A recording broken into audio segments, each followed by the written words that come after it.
And now we're gonna do something everybody like to do. All right, here we go.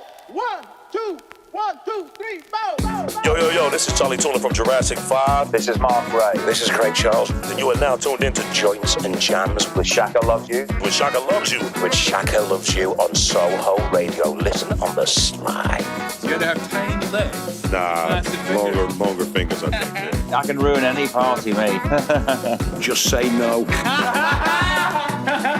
And good luck on y'all show, man, for real. So we're joined all the way from LA, right? Yeah, LA. Yeah. With Yes, the sir. legendary Soup, aka Fullee Love. I'll How take are you, man? that. I'm good, man. How you guys doing? We're doing all right, man. We've Good. the UK's pretty much, well, England's gone Shut back down, into right? a yeah. So England's in a lockdown. We're in Scotland, up in Glasgow, so we're not technically in a lockdown, Right. but we pretty much can't do anything anyway. It's like Right, everything's right. shut. It's what's You- what's and LA you like guys at the got- moment? You guys got. Wait a minute. You guys got the movies, right? I was Got gonna the say, movies? Come on, man. Stop playing. yeah. I was gonna say, This man. is- Look, bro. This is great quarantine situations right here. You know, you'll never get bored with this ensemble, my brothers. How you big's the know? collection? Over 700 movies. Oh, wow, Whoa. Yeah. I'm a nerd, bro. all classics. Not all classics, but a lot of them, especially like 80s horror, like classic 80 horror joints and some Is that your classic. jam? Yeah, man, I like because it's so cheesy and terrible, you know. And then I like to watch it and go and just sit there and be like, dude, why was I scared of this when I was young? It was When just you're a like, kid, this is right, horrible, right? Yeah, But totally. I remember when I was a kid, one of my friends got a copy of RoboCop, and we like snuck round to his house to You watch it. You And I wasn't was scared like, of RoboCop, were you? well, like at the time, I must have been about like 16, 17. No, I'm only joking. Oh, I must have been about like 9 or 10 or something like that, man. Really? But it was like, I'm sure there's a bit at the start where they shoot him up, you know? Yeah, Right. I remember being it's pretty- scared about that. It's pretty was- brutal, but Yeah, it was brutal. It was for that time. It was pretty graphic, man. I loved it. I was enjoying it. I was like, shoot him again. I was like, next time use a bigger one. Yeah. So I loved it, man. Yeah. so like the OCD of living in lockdown hasn't hit you yet, because I see they're not like all put into like colored order or alphabetical No, you know order. what? No, I usually am OCD like that, but I took them out of the box. I had them boxed up. I took them out, and I just wanted to see them out. So I just put them there. I haven't had time to really sit and do them alphabetical, but I will, because I can't stand it, bro. If you see one out of yeah. place, it's just gonna catch your Yeah, eye. it's gonna, Oh, yeah. okay. And then I'm transferring a lot of the DVDs to Blu-rays right now, because now the Okay. DVDs look bad. So I'm just, Yeah. but then I also like the original artwork of the DVD, and like a lot of the Blu-rays, they didn't put their own artwork for stuff, and it's let me show you. I know you guys. Hold on, let me give you one. Okay, now everybody know Dark Knight. Now, Yeah, this is man. not the original poster of when it came out, but Yeah, that's right. yeah, I don't like this, but you know, Better quality. yeah, man, you know, that's my OCD. You rocking any of the VHS in there anywhere? No more. I transferred all that to DVD. Yeah, I don't want VHS. It's too big, too bulky, and then over time, the Just wears out, you know, right? the video, yeah, it starts looking bad, yo. So Yeah. I remember when what was it, Laserdisc? I remember when Laserdisc came out as well. that was man. out for like 2 days. Laserdisc came out for It was 2 like days. It was like frisbee. People throwing like frisbee. All right, can you imagine watching the movie going, "Hey, baby"? That's Denzel Washington right there. Yeah, so no, you don't want to do that. So apart from lockdown movies, how's it been in LA over the last few months? Dude, it's been like one long ass Monday. It's just Yeah. it's just it's you know, it's still, you know, you still have to wear a mask everywhere you go. But then You're we not in also lockdown though, right? No? not technically, yeah, but you know, Americans don't really like to, you know, abide by the rules. You know what I'm saying? So, Yeah. Yeah. So you born and raised LA then? oh, born and raised, yeah, without Yeah. question, yeah. Usually Let's hope people for you. usually migrate to California. They usually born somewhere Yeah, else yeah. and come here, but nah, Yeah. my parents was like, hell no, we having you here and you gonna stay here. Take that. Yeah, done. So, So I've got so much stuff to cover here and there's so many yeah, questions I'm man, keen come to. on. So let's talk some J5 stuff because obviously Okay. it's It's a been a major pretty part of my life, man. exactly, man. It's a pretty big part of your life, I'm sure. So taking it right back, you originally, for people that maybe don't know, you originally started off as two separate groups. Yes. Unique Committee, and then your group, Rebels of Rhythm. Rebels of Rhythm, yeah. And you first met, according to our digging around on the internet, at the Rat Race night. Is that right? No, we didn't actually meet at the Rat Race. We met at a spot called the Good Life. Was it the Good Life? Okay, right. Yeah, we met at the Good Life, but the Rat Race, actually, the Rebels of Rhythm had a show, and we asked Unity Committee to come up, with us and perform with us, and a lot of people. Well, I ain't gonna say a lot of people. So, that may be where some of the confusion comes with the Rat Race thing, because that would probably be like one of the first official times we performed without actually being J5, right. that was outside of the Good Life, so. Yeah. But the Good Life was when you kind of sort of evolved into J5, right? So for people that don't know what that, for people that don't know what that Good Life scene was, can you just maybe have a wee explain it to folks? Yeah. Well, the Good Life was a health food store. That's the thing. The concept of it is like when you say it out loud, it's a bit crazy for like it's not exactly a hip hop like right. No, origin story, But it actually merged pretty well because it was just like it was a health food store to where you eat to live and take care of yourself and be well, and then on Thursdays they extended it to where it was a place where the youth could go to where we didn't have to be nowhere getting into trouble.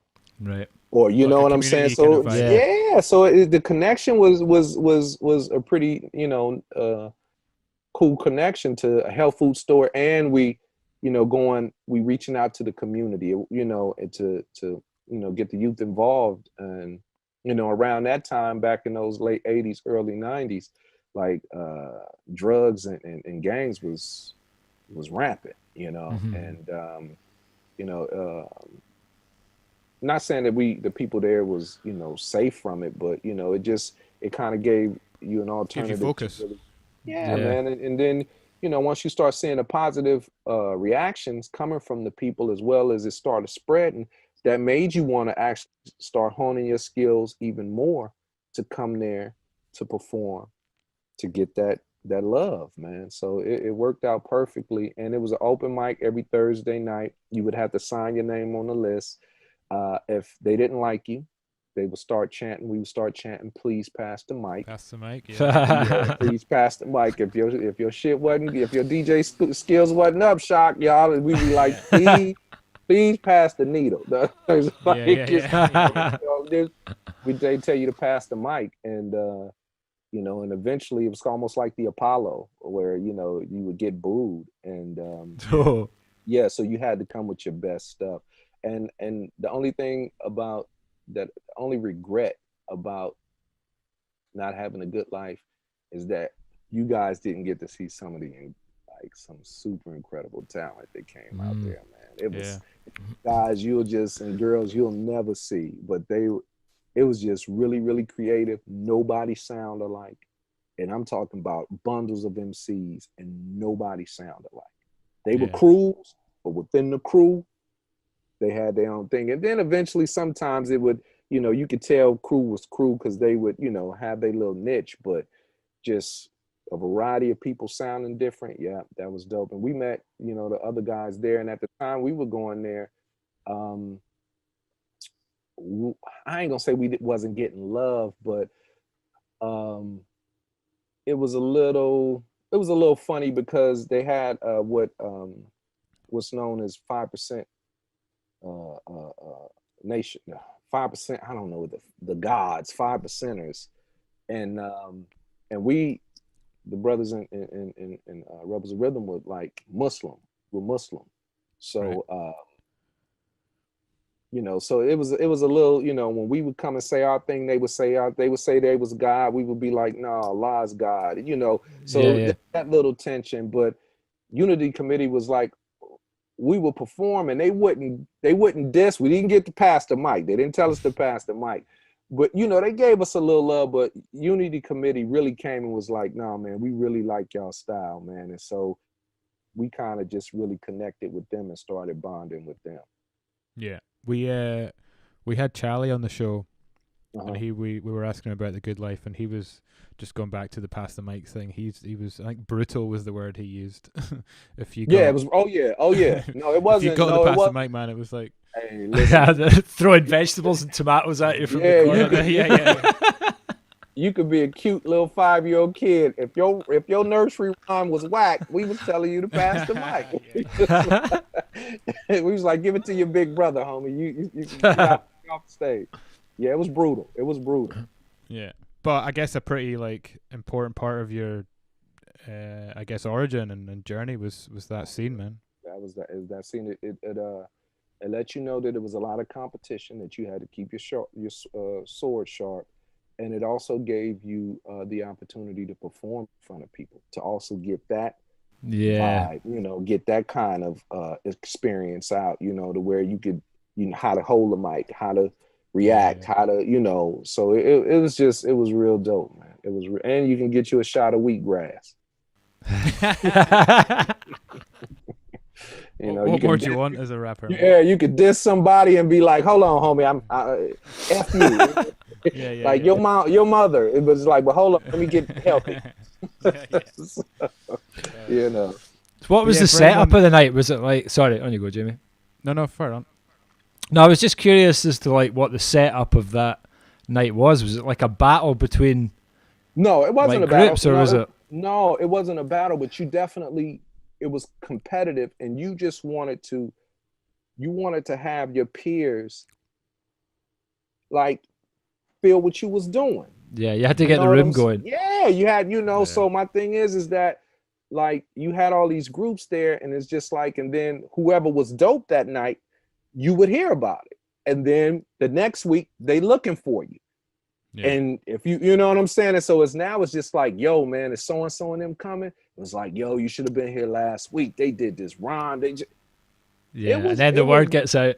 Then the word gets out. And then next thing you know, it got so popular that record labels started coming there, and then they started snatching people out of there, man. They started snatching people out of there. And yeah, it was a beautiful time, man. That was I haven't seen nothing better than that. And I'm pretty sure maybe something is going on for people around the world, you know, that it's their own personal good life. But that was a different time. It was very dope. Yeah, man. For anyone that wants to check it out, there's a good documentary on Netflix by Ava DuVernay called "This Is a Life." Used to ride. Yeah. She acts. I'm sorry. Go ahead, man. I'm just saying it's well worth checking out, man. It's it goes right into all the good life shit. Yeah, she's a great filmmaker, by the way. Yeah, but she was in a group called Figures of Speech, and they used to come up and they would rhyme. Yeah, she an MC as well. Oh, that was a connection. Right. She can rhyme. Oh yeah, don't get her. Don't think don't sleep on her. She ain't talking just from, you know, just from the third person. No, she was there. Yeah. She was there. Yeah, because she did that documentary, the 13th, right? Yeah, is that her? Yeah, and then there was that Netflix show when they see us about the Central Park. Yeah, man. Yeah, that's amazing she television. Turned into something. Yeah, nobody was expecting that. Yeah, she definitely. Now she hanging out with Oprah. You know, you haven't made it until you hung out with Oprah. That's that good life trajectory, man. Yeah, man. You know, from the streets to Oprah. Do you find like more or less pressure as an artist what you're doing now compared to when like J5 were like at the height of what you guys were doing in terms of like, you know, social media and the way? Do you find it's like harder now? Oh, it's super hard for me. It's excuse me. I mean,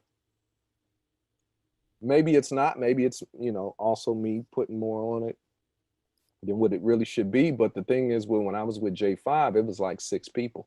So when anytime things was being thrown at J5, you had enough obstacles in the way to where deflections to where it might not necessarily hit me. You know what I'm saying? Also, you can hear what other people are saying about other people, and then you go, well, I know not to do that. Oh, they talking about those particular pair of shoes. No, I won't wear those shoes. And, but with me now, it's just like when I come out with my Aquaman shirt on, it's like, yes. It's like, my move is just like, no, this dude, this cat's a nerd. And I can't deflect anything. You know what I'm saying? So my music now, what I'm doing now, people are like, definitely. And I don't want to say I created the monster, but they, people who know J5 know me of J5. So anytime, and they have some type of connection, a relationship with it, for either if it's for nostalgic purposes or whatever it might be. Now, we trying to switch it and do something new. Not saying that they don't necessarily like it. Yeah. If they so conditioned on getting fed this, they won't even listen to it. They may dig it. They may dig it, but they I don't want to. I know this. Yeah. I know this, and that's what I'm saying. When people, I want this, and you trying to do something different, nah. Does that bother you, or? Oh, I hate the shit out of it. I hate this shit because it's just like, and this is the thing when you do it as well is the people like, yeah, this is what we like. This is what we like. We like you for this. Like you guys DJing. We like the Shaka. They do, yeah. But let you come and say, you know what? I want to do something different. Spin different type of shit. Yeah. They may get mad, but but look, when they ready to leave, you can't tell them stay. Well, I can't tell when somebody else is like, well, you know what, Shaka, I'm tired of them. This guy over here, this girl over here, they spinning some different shit. I'm going over here. Now you guys can't go. Wait. Where you going? You can, and that's the thing about it is for me, it's just like, if you let them dictate to you, the people who like whatever you do, if you let them dictate to you, man, you're gonna run around with it like a chicken with the head cut off, man. Yeah, well, that's what we were chatting about this before, Jamie, about like you've got to just create what you want to create and not be trying to, because people don't know what they want until you give them it. Until you give it to them. So if you're worried about, I need to write this kind of song because that's what people want, you're not writing the right kind of music, man. No, totally. And it may work, but the majority of it won't. 2% will work, but the other 98 you won't. If you were doing stuff to appease people, that's lightning in a bottle. That's lightning in the bottle. But that's just that follow society that you're talking about. Yeah, it is. That's all it is, because it's more comfortability in going, we go this way, we turn left, we turn right there. As opposed to somebody going, you know what, I'm gonna take the back way and go up the mountain. They like, they start telling you, you got the proper shoes for that? Didn't you say your knee was hurting? They come up with every excuse for you not to do it. And then when you do it, and they go, and then you come back and you tired because it's the struggle, and your knee may be hurt, your shoe, and the first thing they go is, see, you should have with us. And it was just like, bro, I seen a lot of beautiful shit while I was doing it. You know what I'm saying? That I'm going to continue to use, or but usually people don't see it like that. I'm sorry, man. I know that's good. Talking about music. So Quality Control turned 20 this summer. Yeah, man. Yeah. 20 years old, man. Yeah. Don't I look it? Look, back in 20 years ago, I didn't have none of this, man. You still got it, man. Come on. Yeah. I hope, hopefully, man. I'm glad you said that. Good. Because I'm tired of telling people. They think I'm lying. So I'm glad you said it. Right. So that was the first major deal, right? Signed to Interscope. No, Play It Again. Did you have a major Sam. before that? No, well, okay, I see what you mean. Yeah, as far as that's concerned, we were on a label called Play It Again Sam out in England. So right. that's where we got our taste of what it was like to really be considered artists, like on that type of level, you know. And then we went to Interscope. I used to work for Interscope, actually. They fired that was me. one of their. Yeah. Oh, really? Fired you? Yeah, they fired me for doing J5, actually. Yeah, they. Yeah, but at the time, you know, I was very irresponsible. I was I was young, and they were like, a coworker of mine said something real profound to me at that time, because I had never heard it. He was like, "Yo, man," because I wasn't coming to work sometime, or I would leave early, sneaking doing J5 stuff, and he told me, he said, "Man, I know you trying to do your thing," and he was like, "I get it." He's like, "I understand." He was like, "But that J5 shit ain't paying you right now. This is paying you." And I didn't want to hear it, but you know, it made so much sense, you know, as years came down the line. And now I tell people that when I see them fucking up. Like, that ain't paying you, player. You better, you know. So, yeah. you know, but how much of a step up was moving to Interscope and releasing that record from the stuff you did before? The only step up was that it was a bigger machine. That's it. Yeah. That's it. And you know, and the connections, that's all it is. But Play It Again Sam was just it was on a smaller scale, but they really had a love for us. Interscope didn't have no love for us. You know, we was just, another cog. Yeah, you know, yeah, exactly. So what actually Play It Again Sam was like, one of the owners, his daughter was, loved us. So it was just one of those things. They treated us personal really, thing. Yeah. And it hurt them when we said we were leaving, but you know, you gotta, you know, we were stretching, you know, we wanted to see how high we could go, you know what I'm saying? So totally. you know, you can't really be upset at that, you know. Yeah, you probably made the right decision by leaving the label though, and following. Yeah, we did the J5 route. Yeah, we did, because I mean, you know, I'm not saying that, you know, that this stuff wouldn't have happened, but you never know. So the route we were supposed to take, we took, you know, and even though that road was rocky as hell, but that's life, man. You ain't gonna escape no bad time in life. Yeah. So. Yeah, that's it. And you mentioned that you worked in the kind of record industry side of stuff, as well as, you know, being a performer. Did you find that helped loads when you kind of went more into the artist route? A little bit, but it wasn't like, you know, what I knew from the business. It was too many people. It was too many people in the mix. So, you know, and everybody was grown. I wasn't gonna come in there and try to act like I'm more than anybody else, because I didn't know it on that scale. You know, I didn't know it on the scale of always being on the job 24 hours. Meaning, you know, even though I get off stage, you know, and I go sit down and eat, and I'm thinking it's over with, and somebody wants to interrupt you to take a picture, you can't shit on them. You know what I'm saying? Or you know, I didn't know that aspect of the game. I knew kind of the behind the scenes, and I didn't really know a lot of that, but I knew more than those guys at the time, and that was brutal. Like, that's the brutal part. The behind the scenes is the brutal part. You know, that's why you see so many artists, and they be like, they out there, they looking fabulous, and they doing that everything, and then you turn around and it's like, we made no money. Yeah.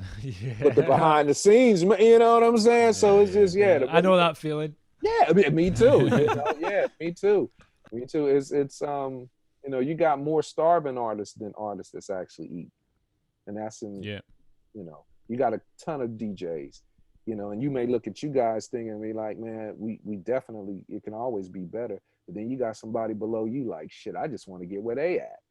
Yeah, you know totally, what I'm saying? So you know, it's a ladder, isn't it? It's a ladder, man, and it's a ton of DJs down there. It's a ton totally, of man. MCs down there, and it's just like, and I'm only on 2 steps of the ladder, and I'm looking at 10 more steps, and I'm like, shit, can I get to 5 at least, the 5th step? And they like, dude, can I just touch the ladder?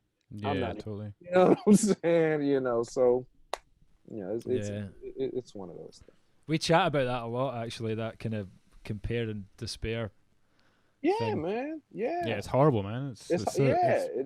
The thing is horrible to a certain extent, because my thing is that out of all those tons of people, a lot of them hasn't come to the realization or won't come to the realization that this ain't what they're supposed to be doing. I don't care because you got the equipment. I don't care because you know how to blend. No. And mash and no. Everybody ain't set out to be in the front doing what they're supposed to be doing to keep the crowd involved. Everybody can't do that. Some of those DJs are good managers, but they don't know it. Some of them, you know what I'm saying, are good, everybody ain't, built, and that's the only thing about in today's society. Everybody think that they got what it takes to be on stage, and they don't. That's probably another sort of fault of social media. It is. It is, and dude. Back in the day when I would see Run DMC, Big Daddy Kane, that was a privilege. If I seen a video, I was excited because I was just, or if God forbid, if I seen them walking somewhere, I was really freaking out. But now it's like the person you like the most, you talking to them, they telling you they got, they've been feeling a lump underneath their arm, it's just, and you giving them medical advice, man, you should go to the doctor for that, oh man, my girl, and she dumped me, and you be like, dude, but you so-and-so, and it's just, and now it's to the point to where, everybody has a phone to where they can record, and then you look on the phone and they got record, edit, I can play music, I got an app for it. It's not even an art form, and like you see people now, and like artists, they come out and they successful, and they got like three albums, and they go, this is after this album, I'm gonna retire, and you like, you just came out, yes, what the fuck? Because it ain't no, it's not a love for the art form. But if you look at somebody like Frank Sinatra, Sammy Davis Jr., Michael Jackson, they had to, you know why they stopped? Because they died. Yeah. That's why they stopped. Yeah. You know what I'm saying? But these new dudes, they sit around here and do 3 records and be like, yep, that's about it. But that's the problem with music at the moment as well. It's so throwaway, because like people. It's no love in it. It's literally, and people will tell you they love it. If you love the music so much, why every time I turn around, it's give you 4 choices. You can only take one for the best out of these 3. And it's just like, dude, I like music. They all made some shit I enjoy.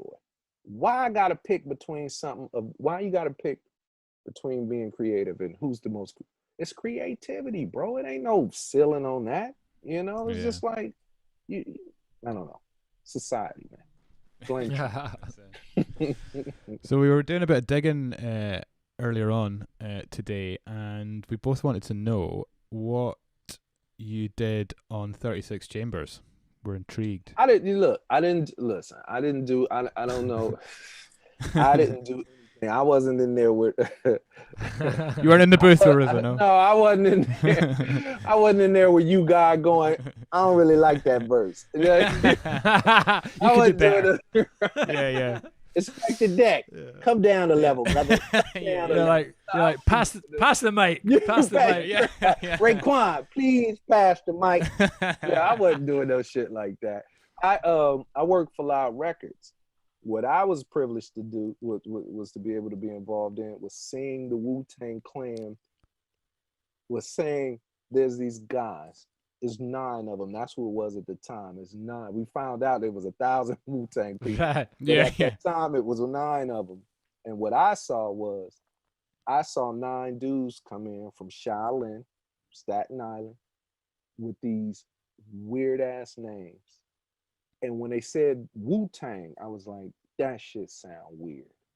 And then when you saying they got a dude named Old Dirty Bastard, Inspector Deck, Method Man. And I was just like, now I knew RZA and Jizza because I got I got I got GZA's first album that he put out when he was on Cold Chillin'. And I knew the RZA from this when he was Rakim. Right. So I knew them, but even they had changed. They looked, it looked grimy. It sounded grimy. Yeah. So I was there at Live Records when they walked in the door. I was there when they played, when 36 Chambers was just a demo. And we were sitting around there playing it and going, dude, this shit is incredible. Yeah, man. Yeah. That's when I had the privilege of working at Loud to where I had enough respect among the bosses to where they'll give it to me and say, Soup, what you think about this?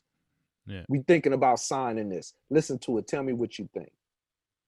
So, and when I heard it, I was just like, the names alone is gonna catch people. I was like, because the shit was weird to me. But then to hear the joints and was just like, I was like, man, I don't know how big this gonna be, but I was just like, they're gonna make some noise. Yeah. Who knew? So I seen Wu-Tang come from 9 hungry dudes to legendary status, bro.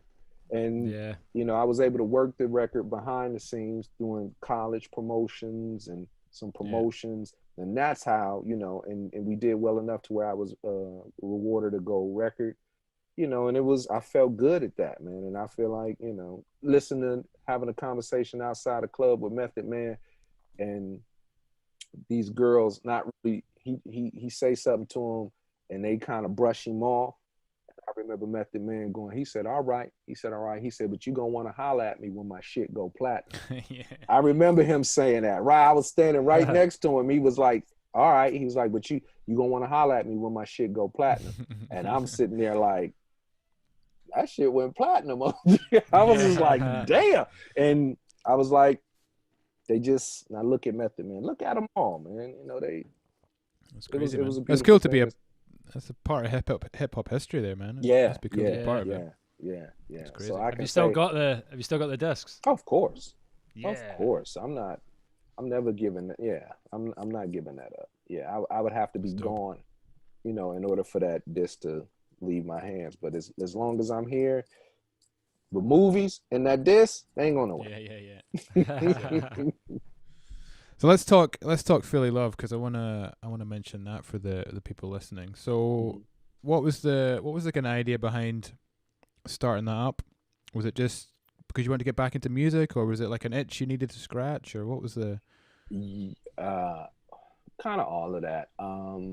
After J5 disbanded, I was sitting there like, man, what am I gonna do? Because for the longest I was super insecure as far as my talent was. And that's why it took so long for Fullee Love to even come out, because that was a hell of a monkey on my back, because I just knew, I was just like, people don't want to hear me by myself.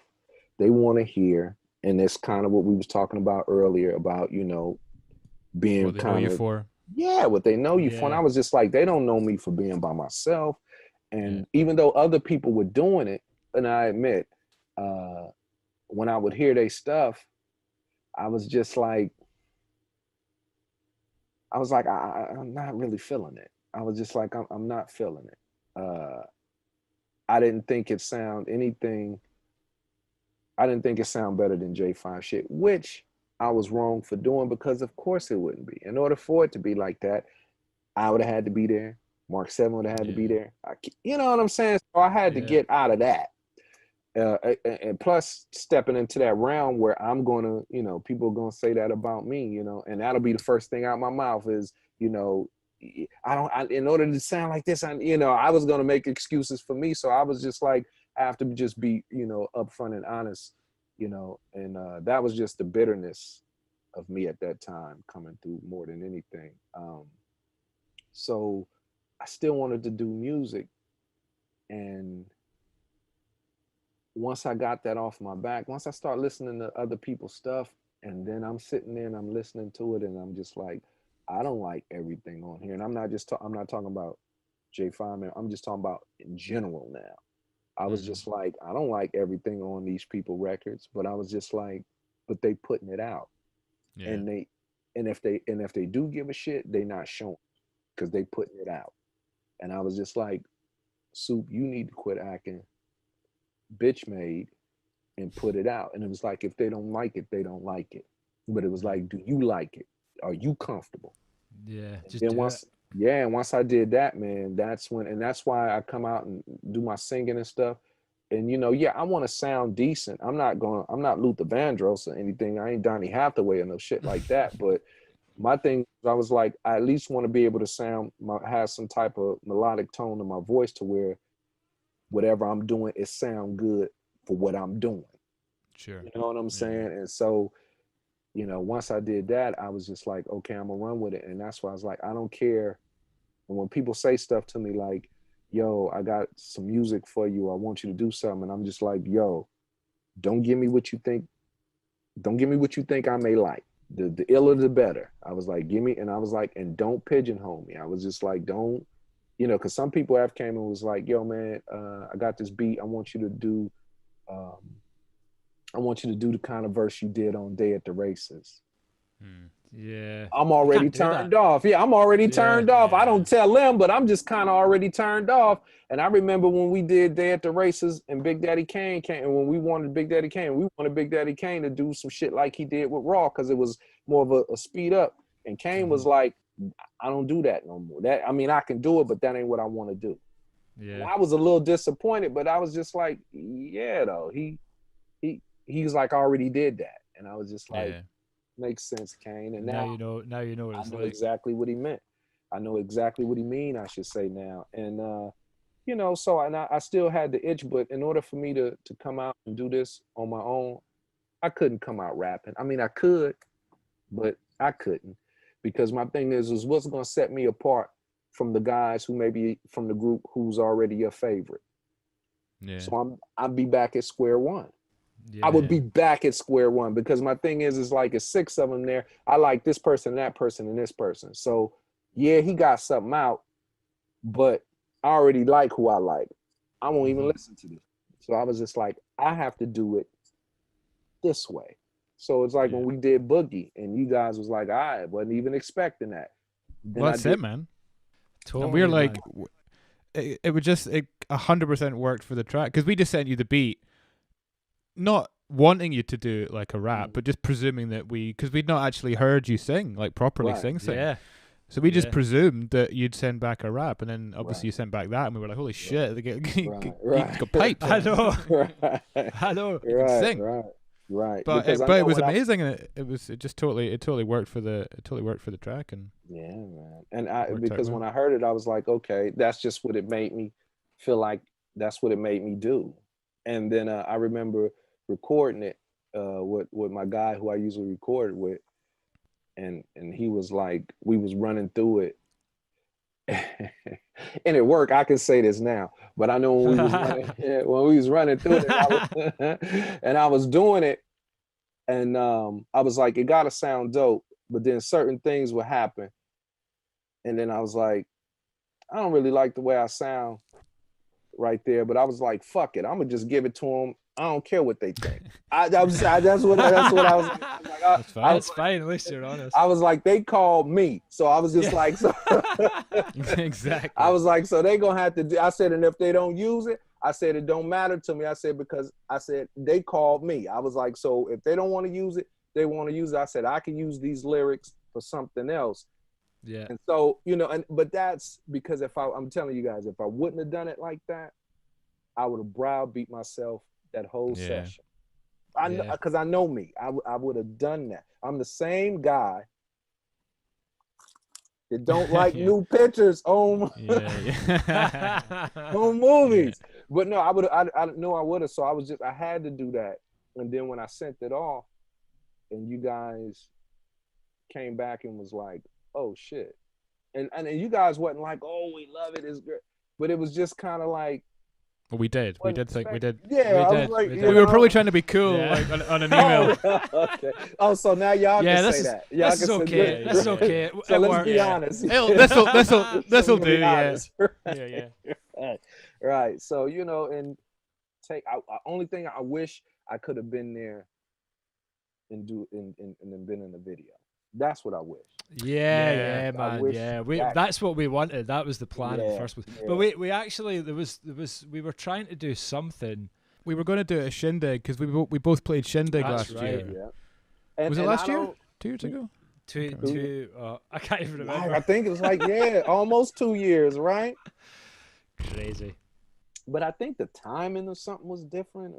I think it was so you were on like discrepancy in the time. You were on like the day before us, something or like that. Yeah, and I was going. You had another festival. Yeah.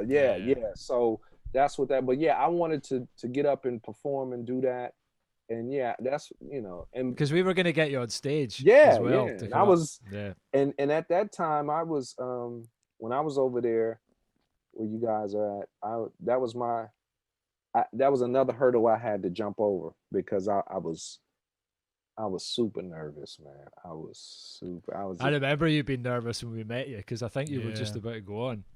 Yeah. Shindig. I was super nervous because I was just like, dude, and I was like, now I'm going to see if I'm going to crash and burn. I said, this is I said, this is to let me know if I got enough fuel in the airplane to make it to the destination. Cause I was just like, and it worked. And then the feeling came back for me. And then to have, what's the cat name from the Funk Show? Charles?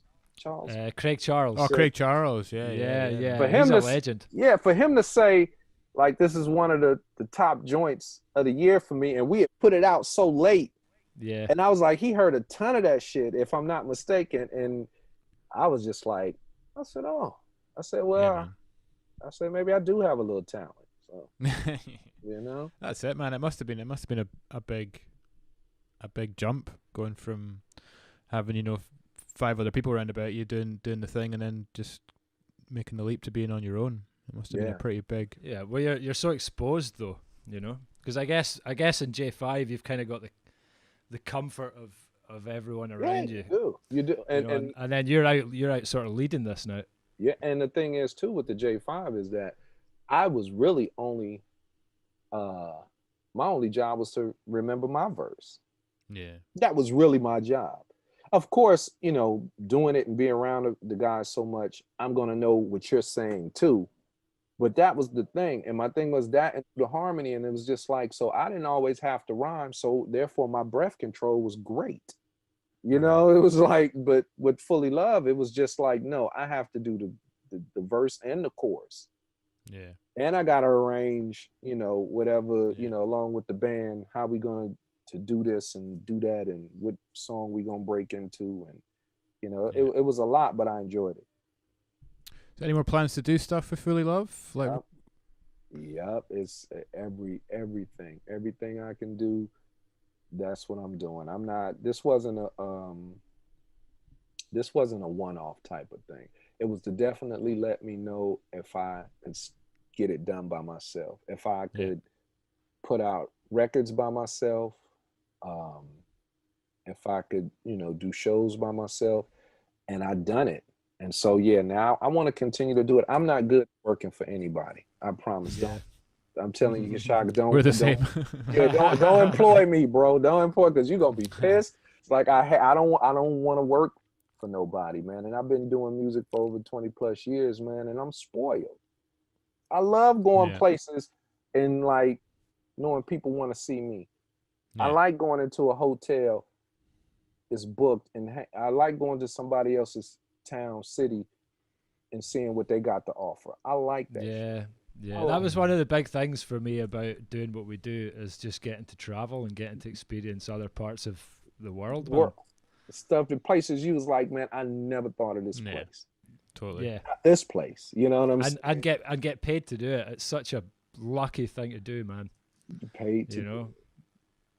So I don't want to go back to, asking you, do you need help, with your groceries or is your 401k plan? I don't want to do that shit, No diss to anybody who does it, because everybody needs but I'm just not cut out from it. And that was from an early age, man. Even when I was young, and wanting to do it working, I didn't want to do it. I was a horrible employee, and that's why I got fired. I'm not cut out for it, yo. I'm not.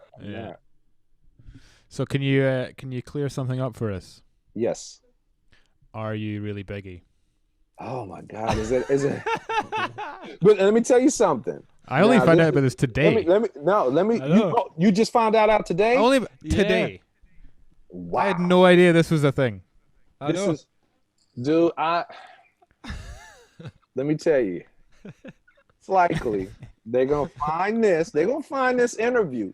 They're good. That's who you should hire. Don't hire me, but hire them. They work, man. They're gonna. Don't be surprised if they find this and they're gonna play this clip where you asked me that.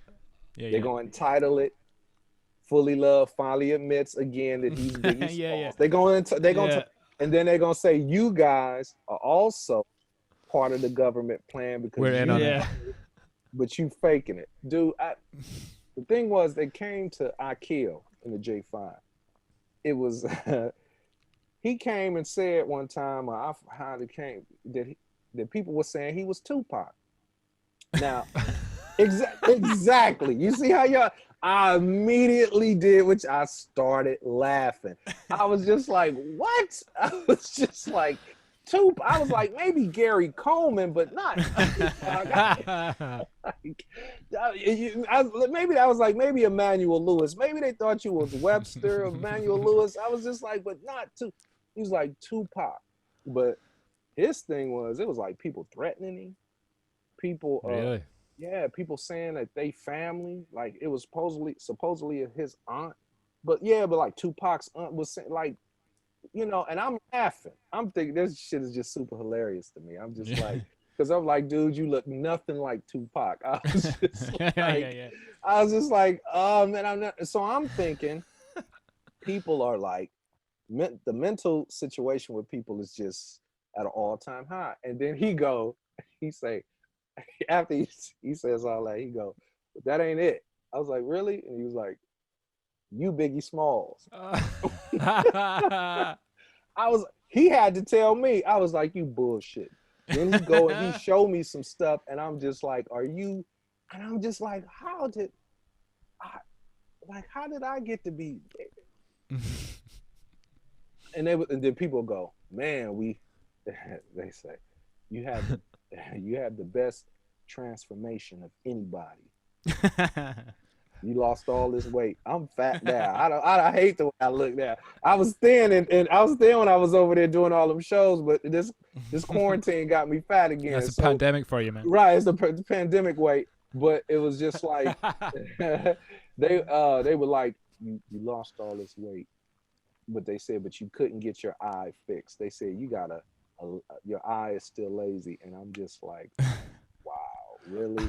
Yeah. I'm like, and then recently, some 18-year-old kid, and they're all kids though, and that's the thing, because this kid, he hits me up, and sometimes I'll entertain it, and I always say this and when people ask me, I always say sometimes I entertain it, other times I'm just like, man, I'm not doing it. But sometimes, depending on how the person come at it, I may say something back, right? I might go, baby, some shit, right? Just lean into it, man. Just lean into right. it. So, I don't, sometimes I entertain it, sometimes I don't, but I actually had to take all my comments off of my Instagram because I'm putting pictures up of me and my father and my sister when I was young, like pictures when I was young, and you seeing all these stupid ass comments, and I'm just dude, no, I'm like, man, I'm like, because I think it's disrespectful. I'm like, you guys are really overstepping your boundaries, and you can do it because I can't see who this is. Yeah, it was like, I can't see who this is, but yeah, I don't. That's how it got started. Don't ask me how they chose me to be it. It has gained a lot of traction. I don't know why these people haven't went to Puff. I don't know why they didn't go to Diddy and be like, Diddy, aren't you in on this? They just coming to me. I'm like, do y'all do Diddy like this? I'm like, where's Lil C's? And then I was just like, what? I was like, how many of y'all done contacted Lil Kim? I was just like, why y'all totally. Blowing up my shit with this foolishness? Yeah, I don't know, man. But they gonna chop this up, and gonna make it Yeah, seem yeah, like yeah. I They'll said edit I it, am. man. They'll edit You it. know? Yeah. There you go. They'll use it. That's gonna be our YouTube thumbnail. Right, yeah. Yeah. Get that clickbait going. Right. yeah. Fullee Love is Biggie. Fullee Love and Aquaman. Yeah. Yeah, how you guys maintain it, man? Because I know you guys do the Oh, the live streams. Oh, yeah, the live streams. I'm sorry. Yeah. So that's been a lifeline for us, man. Like, Yeah. obviously, like for loads of DJs, like it's just pretty much overnight. Well, not just DJs, musicians in general, but like that's been amazing for us. And there's this whole community that's kind of like spawned out of it, and like it's been a total like we were chatting to, Zach Z-Trip. We were chatting to him about it, and obviously he's a massive DJ, but he was saying it's been a total like playing field leveler for DJs, because like everyone kind of it was like reset. Everyone had like started back with like no followers, and like they had to build up these platforms and build up these like events and nights and live streams and shit. So it's been amazing, and it's been like if we hadn't had the live streams, man, I think I'd be in a much more dark place. 100%. Yeah. Right. You're right. It's just like an outlet for creativity as well, So we're not just sitting doing nothing. Right. No, we're trying to keep busy, man. It's like we said right at the top, like what you got to do. Yeah, like, I definitely want to get back out. Speaking of Z-Trip, now I knew Z-Trip before he was Z-Trip. I've seen to have that. Yeah, I knew Ava before she was the director. Wu-Tang before Wu-Tang, and Z-Trip. Because Z-Trip Z-Trip was one of the DJs I would call to play Wu-Tang and my other little records. Because he was in Arizona. I don't know if it was Arizona State. It might have been Arizona State, the college. But I got to know Z-Trip by making calls to him weekly, like, please play my records.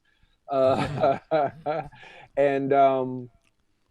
then next thing I know, Z-Trip turned into Z-Trip. Yeah, he's huge now. I mean, did he not do like he's the tour? He's LL Cool J's like That's just that.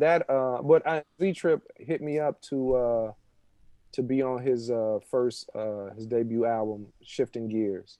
That's right. Yeah. We were chatting about Shifting Gears. He we was did a song called "Listen to the DJ," and I was freaking out. Z-Trip was where I was over his house recording, and I was really going through my anxiety and depression back then, and I would have to stop some of the session sometime because my heartbeat would just like be beating over 100, and I could barely breathe. I would be having a panic attack, and I know one particular time I was just like, man, can we cut this? And I was just like, he ain't gonna never with me again, because he gonna probably be like he gonna probably be like, yeah, I shouldn't have hired him. He told me not to hire him. But no, it worked out well. But yeah, Z-Trip is a real good dude. He's a really nice guy, man. Super nice guy. Yeah, and he's like that all the time, man. That's not I get that vibe. He's just like no ego. So yeah, we always finish up with the same question for all our guests, and it is, if you could give one bit of advice to young Soup, to like 18-year-old Soup, what would it be, man? Oh, it is, and I spoke about it. It was don't overthink and be nervous. Some insecurities are cool insecurities. I know people like to say, oh, you insecure, make that shit like it's that bullshit. Some insecurities, and everybody got them. Some insecurities is cool because some of them keep you in check. Sure. Some of them keep you in check. But just things that I really wanted to do, I tell myself, things that you really want to do, go for it. But at the same time, be honest. It comes a point in time when you do stuff to where things happen to where you know if you're supposed to be doing it or not. Something happened with you guys, whether it was getting signed, but something, and even along the way there, because something happened to make you not want to do it anymore, and something happened to make you where you wanted to do it. You know what I'm saying? So you're going to get those moments, man. And, and I would just tell myself, go for it, but at the same time, be honest, but let that insecurity go about what people what you think people would want to hear from you. Because like you said, they don't know what they want to hear until they hear it. Yeah, that's it, man. Is WAP by Cardi B? WAP is by Cardi B. Yep. Yeah. That's popular out there? It's number one, or was number one. Okay. Yeah. You can't... Despite, like... So the lyrics being exactly. Yeah. See, like if I was a dad and my kid was listening to that shit on Radio 1, I'd be like, what the hell? Right. It's so my thing is that you see how comfortable she was enough to put that out, a song like that. Yeah. So I would just tell myself, man, put it out. She doesn't care. She doesn't care what people think. Shit. She don't, and I mean, you know, it's a wild song, man. And the reason it's wild for adults. Now just imagine the young girl or young guy. Mm-hmm. It's wild for adults, man. That's some wild shit. I hear it and be like, damn, man, these young kids are something else. But just imagine the kids hearing that. Yeah. Have you heard that cover? Who is it, Jamie? Is it J Diggs? No, Diggs. Is that his name? No. Yeah, it's just he does a really good like 80s funk cover of it. It's actually really, yeah, it's actually dope. We've played it on our live streams before. It's really good. It's dope. Okay, yeah, okay. It's good. I know you guys. Just search on YouTube, J Diggs. Wow. Okay, I will do that. What are you guys doing? You guys still? What's that? You guys got something planned as far as a record? Yeah, so we're doing a part of this. The reason for doing this chat, obviously, you've been on our list for a while to get you for the radio show, but we're also doing. It's a 2-year kind of anniversary of Boogie. Like 2 days ago, it was released 2 years ago.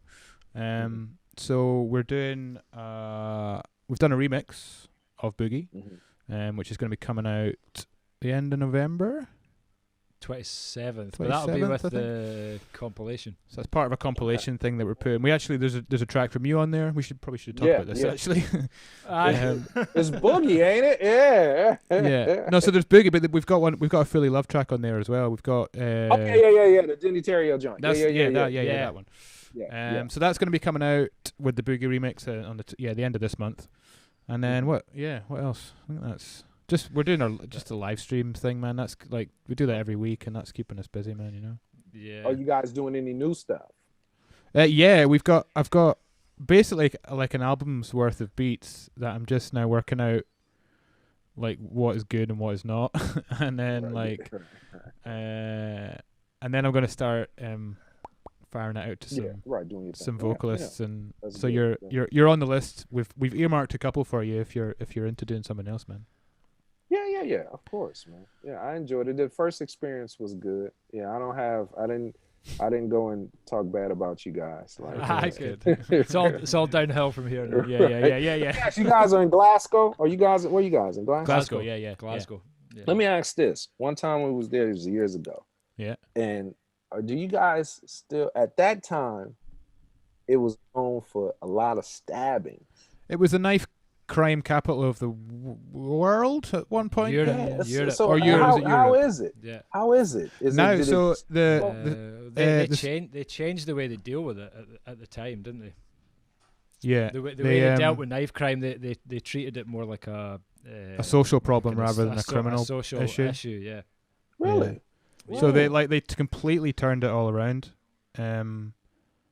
And they dramatically reduced the knife crime numbers, and they just, I mean, why other cities aren't doing this, I do not know. Sorry, it's a surprise. We see you. Say hello to Soup. This is my girlfriend Heather. I'm good. How are you? Sorry, I have to go. Why are you home? I'm getting moved to a different hospital. You fucking had your mum and dad calling me through this. I know. Like 10 missed calls from Heather's mum there. But yeah, so like they tackled it the root of the problem, like the social issues, and like, you know, they targeted communities and like find out how or why it was happening, rather than just like trying to make it a criminal issue, which is, it just makes so much sense to me, you know. See, and that's the beauty of how you guys do stuff over there. That's what I enjoy a lot about being over there, because it's been crime.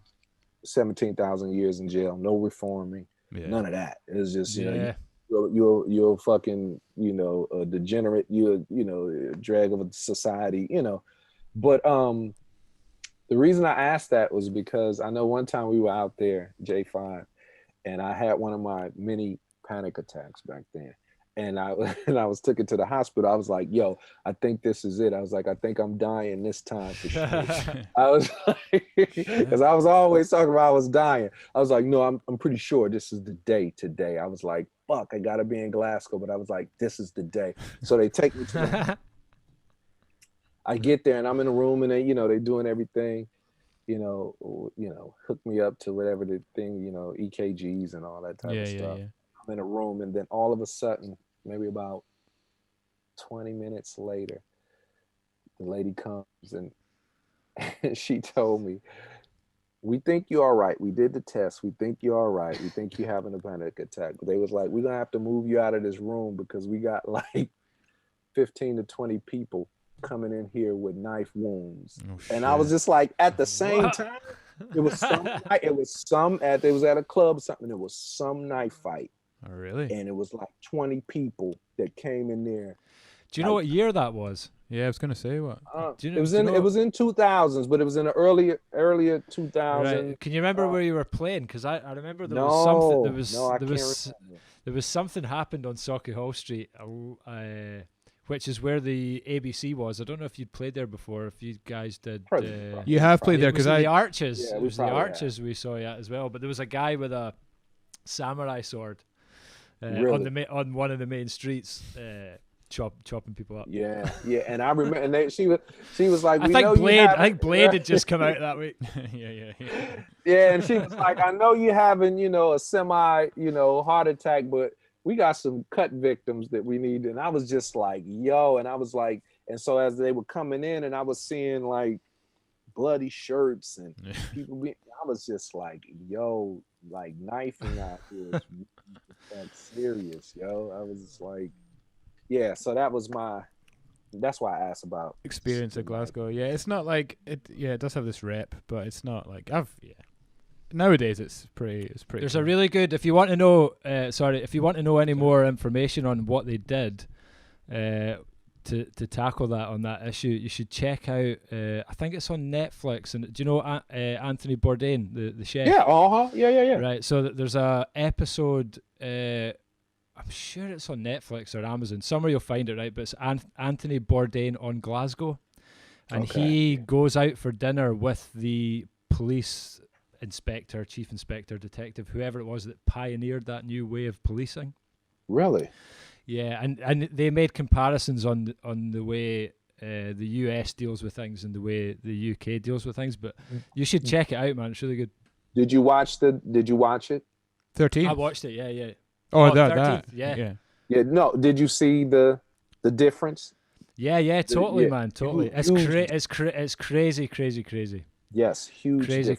I mean, go ahead. I'm sorry. No. I mean, this is like a whole conversation for like a whole other. No, it's not. Yeah. whole other thing, but like we can edit this out anyway. But I mean, like for us looking in on the way things are policed in America, it's just like seems like the way the police force started in America in the first place is just sort of like snowballed into this whole thing that doesn't actually think about looking after the person or whatever the situation is. It just seems like giving someone a gun in such a position of power, it just seems like so and that's crazy for us because we don't have to deal with that. Because if even one of these things happened in the UK, like if even one like black guy was shot by a cop unlawfully, I feel like it would be a one-off thing, and then it would never ever happen again. But it seems like it's just it's like a weekly occurrence for you guys. It is, and it's no one safe, and to be in a situation to where every day you go out, you may not come back, or that loved one. You see how the person just came in with the dog and was just like, you know what I'm saying? But my thing is like, when I say be careful, I really mean be careful. You know, it's like, now you guys maybe look at it and just like, of course, be careful because you just have to, that's just life of, making sure you don't put yourself in crazy positions. But to just say, I'm going to go to the store, and you might not come back. And the store is literally maybe two blocks down or around the corner. Yeah. It's crazy. And if you're running there, then that's like a whole other thing. Yeah. Because it's wild out. I don't know. I can't. Me personally, been living over here, not have to deal with that growing up. But I just find it such a crazy thing to have to live your life like that, man. But it's normal. Yeah. For me, it's like, even though it's not cool, but it's so normal. It's like breathing. You're conditioned to it now. Conditioning is and that's another reason why I'm so. What's really happening? Yeah. Because I'm coming from a place of where there's never been nothing that has been placed in front of me that was really helpful.